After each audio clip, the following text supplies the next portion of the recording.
আমার দেশে সরকারি বেসরকারি চাকুরি যারা করেন, বলেন তো তাদের প্রতিদিনের ডিউটি কত ঘন্টা? বলেন। নিম্নে বেতন কত? 20,000। আর টেবিলের নিচে তো আরো অনেক মুক্তার দানা পাওয়া যায়। সারা দেশের মসজিদগুলোতে যে ওলামায়ে কেরাম ইমামতির দায়িত্ব পালন করেন, বলেন তো তাদের ডিউটি কত ঘন্টা? বলেন। বেতন কত? হ্যাঁ,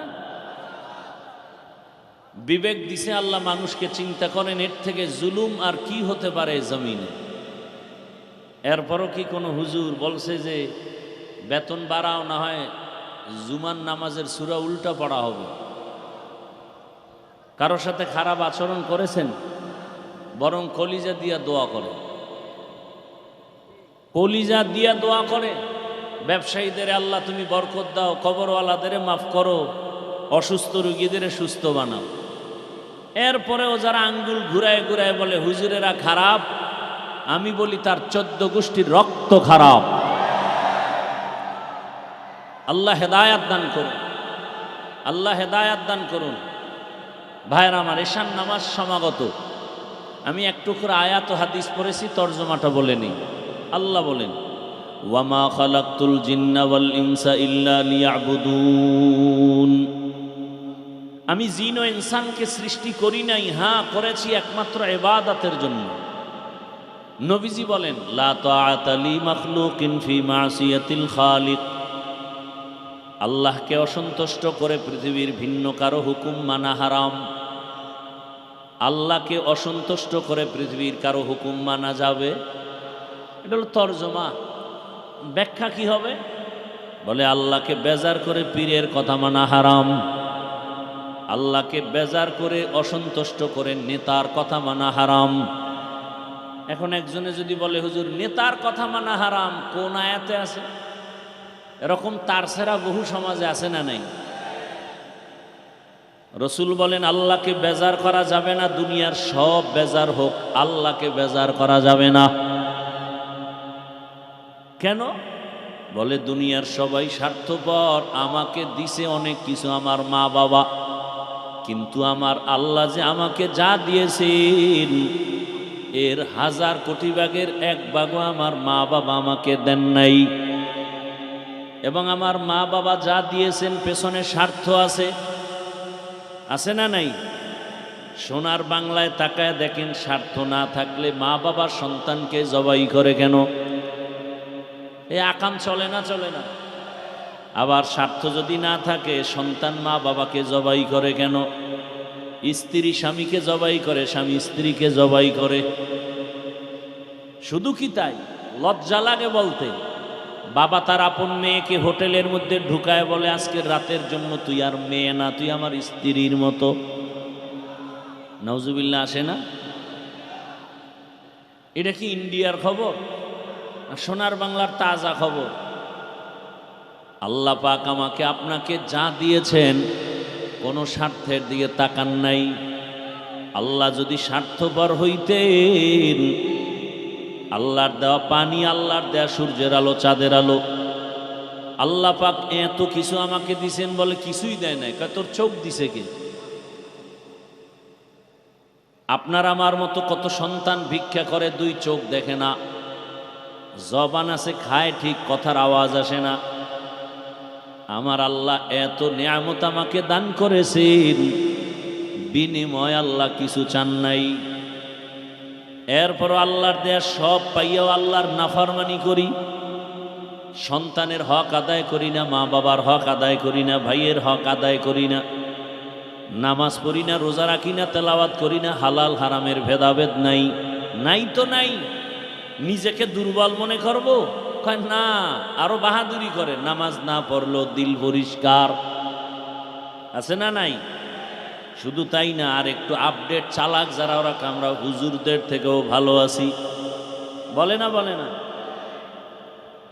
শুধু নফসের গোলামির পেছনে দৌড়ায়। আল্লাহর নবী বলেন আল্লাহর মতো আপন কেউ নাই, এখনো নাই, পিছনেও ছিল না, সামনেও থাকবে না। যিনি নিঃস্বার্থ আমার আপন, তিনি আমার আল্লাহ। ইয়া ইলাহি মুঝসে মুঝকো দূর কর, তাকে দেখো মুঝ মে তুঝকো এক নজর। ইয়া ইলাহি तू मेरा माबूद है, या इलाही तू मेरा माशूक है। সিরাত সম্মেলন মানি রসুলের আদর্শের বয়ান, রসুলের আদর্শ মানি কোরআনুল কারীম।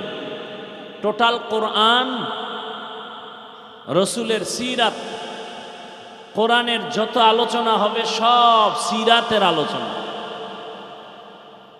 কারণ এ বিষয়ে উলামায়ে হাজরাত তথ্যবহুল আলোচনা করেছেন। আল্লাহ দুনিয়াতে মানুষ পাঠাইছেন, এ কথা বলতে গিয়ে আল্লাহ পাক বললেন, আমি মানুষ ও জিন সৃষ্টি করি নাই, হ্যাঁ করেছি ইবাদতের জন্য। করি নাই, হ্যাঁ করেছি, এভাবে না বলে ডাইরেক্ট যদি বলতেন ইবাদতের জন্য মানুষ সৃষ্টি করেছি, আল্লাহ ডাইরেক্ট না বলিয়া বললেন আমি জিন ও ইনসান বানাই নাই, সৃষ্টি করি নাই, হ্যাঁ করেছি।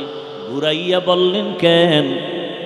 আল্লাহ মানুষের জেহেন আর অন্তর খালি করে বললেন তোরে বানানো হয় নাই, এটা দিলের মধ্যে ঢুকা। ঢুকানোর পরে এবার একটা কথা অন্তরে জমা করো, আল্লাহ তোমাকে বানাইছেন জীবনে একটা কাজের জন্য, তোমার আর কোনো কাজ নাই। জীবনে তোমার মরণ পর্যন্ত একটা কাজ, ওই কাজের নাম হলো ইবাদত।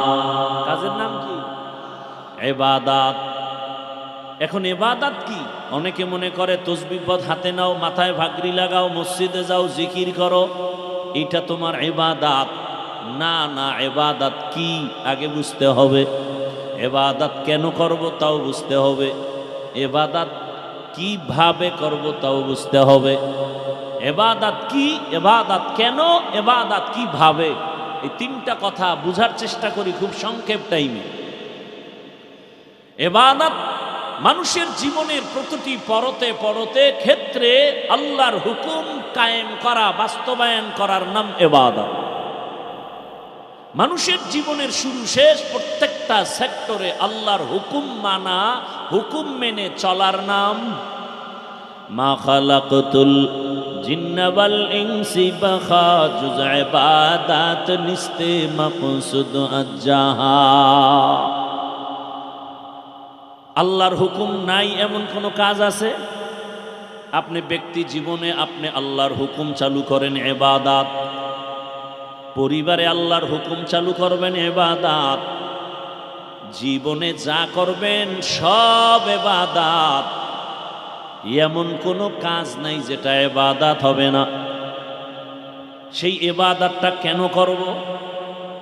একমাত্র কারণ রবের সাথে হবে মুলাকাত, বিনিময় আমরা পুরস্কার পাবো জান্নাত।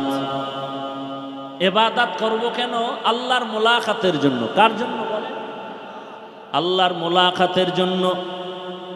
ফামান কানা ইয়ারজু লিকা রাব্বিহি ফালইআমাল আমালান সালিহা ওয়ালা ইউশরিক বিইবাদাতি রাব্বিহি আহাদা। রবের যারা মুলাকাত চায় নবী জানায় দেন তারা নেক আমল করবে, তবে সাবধান, আমলের মধ্যে যেন, ইবাদতের মধ্যে যেন শিরিকের গন্ধ না থাকে। কারণ শিরিকের মধ্যে যারা ঢুকবে তাদের জন্য জান্নাত হারাম। ওয়া মান ইউশরিক বিল্লাহ ফাকাদ হারামাল্লাহু আলাইহিল জান্নাহ। রবের সাথে হবে মুলাকাত, বিনিময়ে পুরস্কার পাবো কি? ইন্নাল্লাযীনা আমানু ওয়া আমিলুস সালিহাত কানাত লাহুম জান্নাতুল ফিরদাউসি নুজুলা। ইবাদত কি? বলে জীবনে আল্লাহর হুকুম মানার নাম। ইবাদত কেন করব? রবের সাথে মুলাকাত, পুরস্কার পাবো জান্নাত। ইবাদত কিভাবে করব? সিস্টেম কি হবে?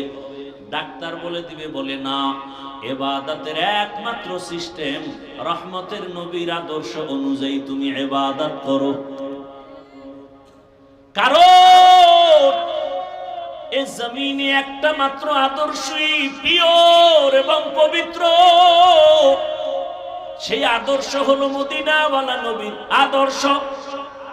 এক কথায় দুনিয়ার সব আদর্শগুলো নাপাক, রহমতের নবীর আদর্শই হলো পাক। দুনিয়ার সব আদর্শ নাপাক, কার আদর্শ পাক?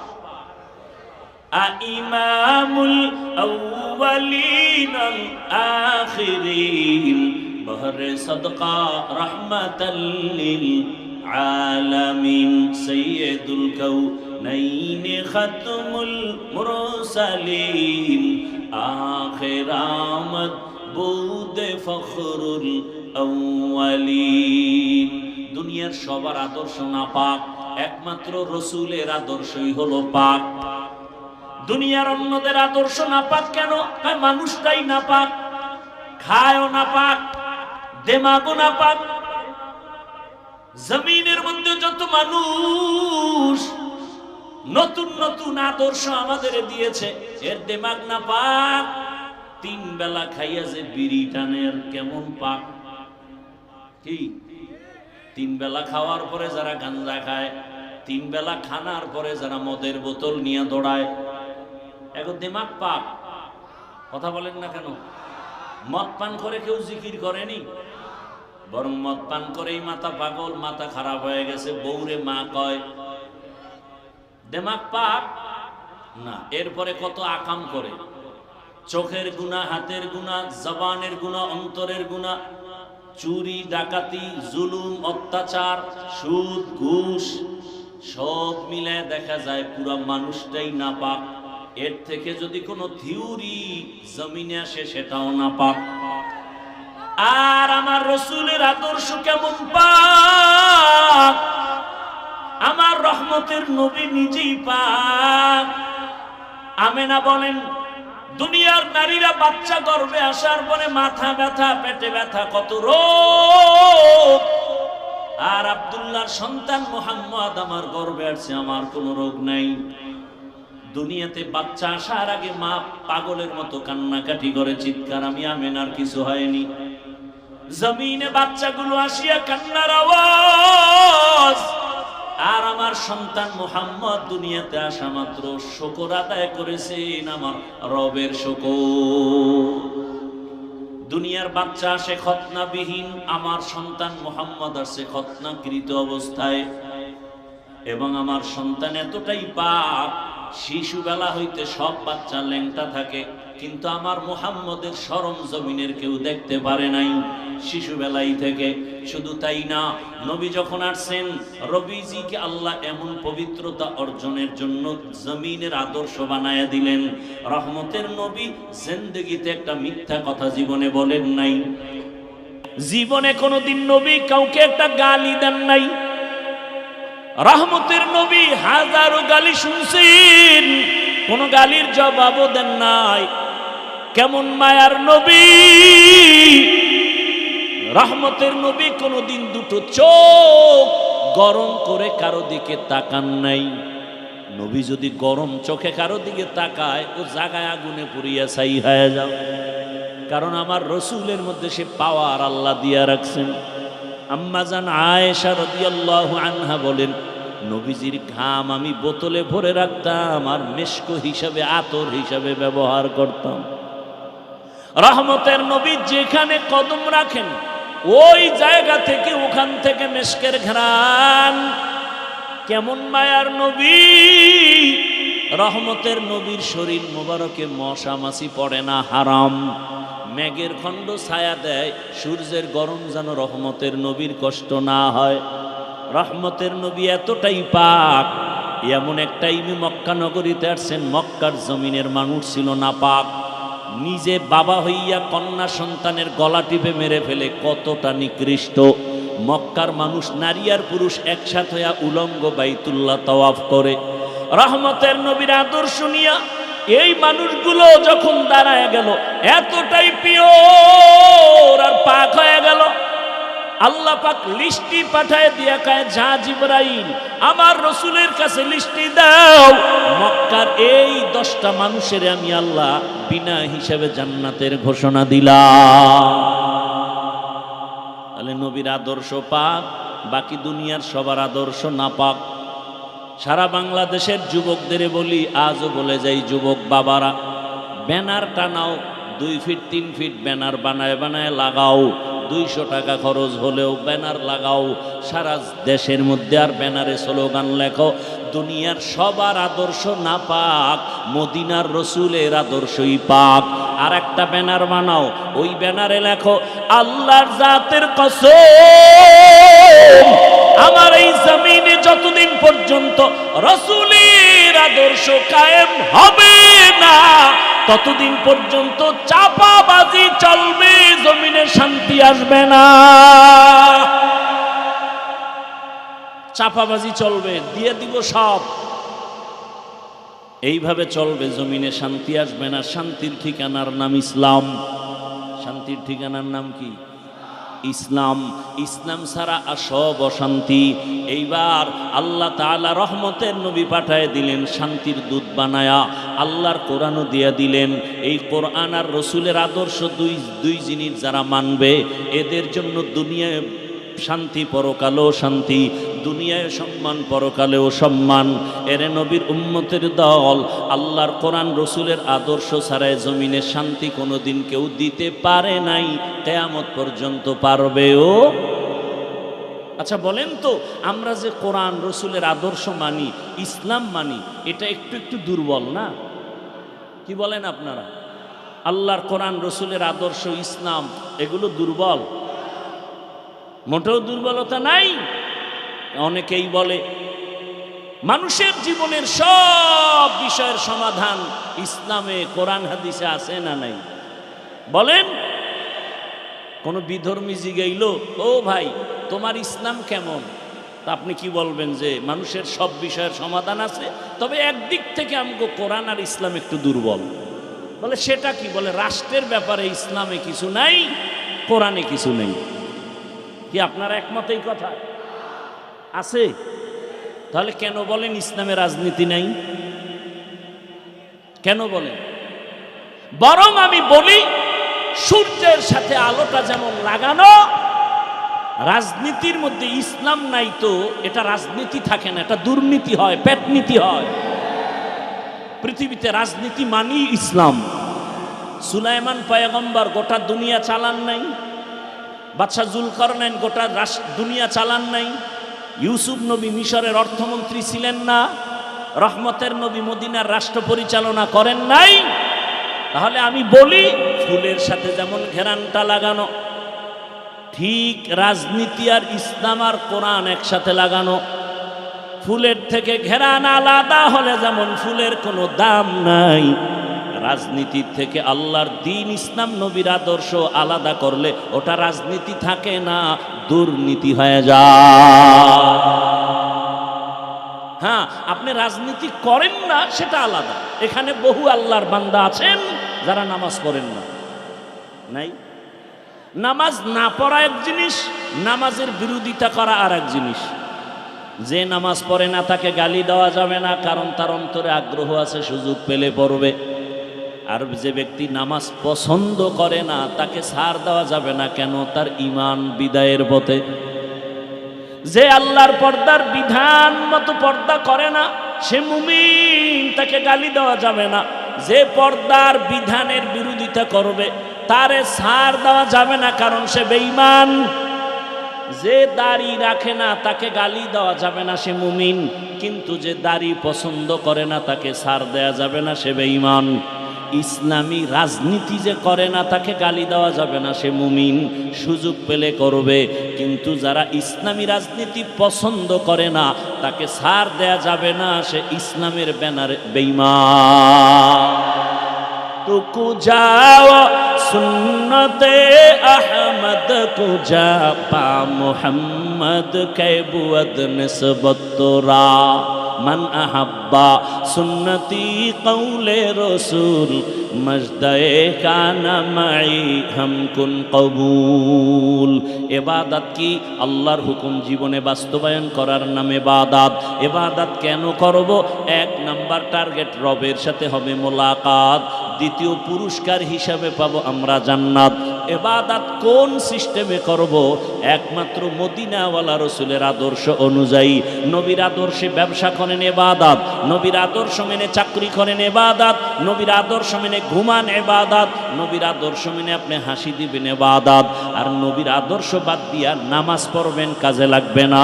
নবীর আদর্শ বাদ দিয়া রোজা রাখবেন, কাজে আসবে না। সব কিছু হতে হবে নবীর আদর্শ অনুযায়ী।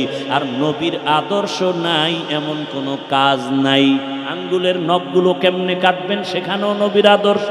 চুলগুলো কেমনে রাখবেন, কাটবেন, সেখানেও নবীর আদর্শ। বুঝাইতে পারছি তো? তাহলে নবীর আদর্শ পারফেক্ট এবং পিওর, পবিত্র, বাকি সব আদর্শ নাপাক। আল্লাহ বুঝার তৌফিক দান করেন, আল্লাহ বুঝার তৌফিক দান করেন। মুসিবত থেকে আল্লাহ পাক হেফাজত করেন। রসুলের আদর্শওয়ালা জীবন আল্লাহ আমাদেরকে দান করেন।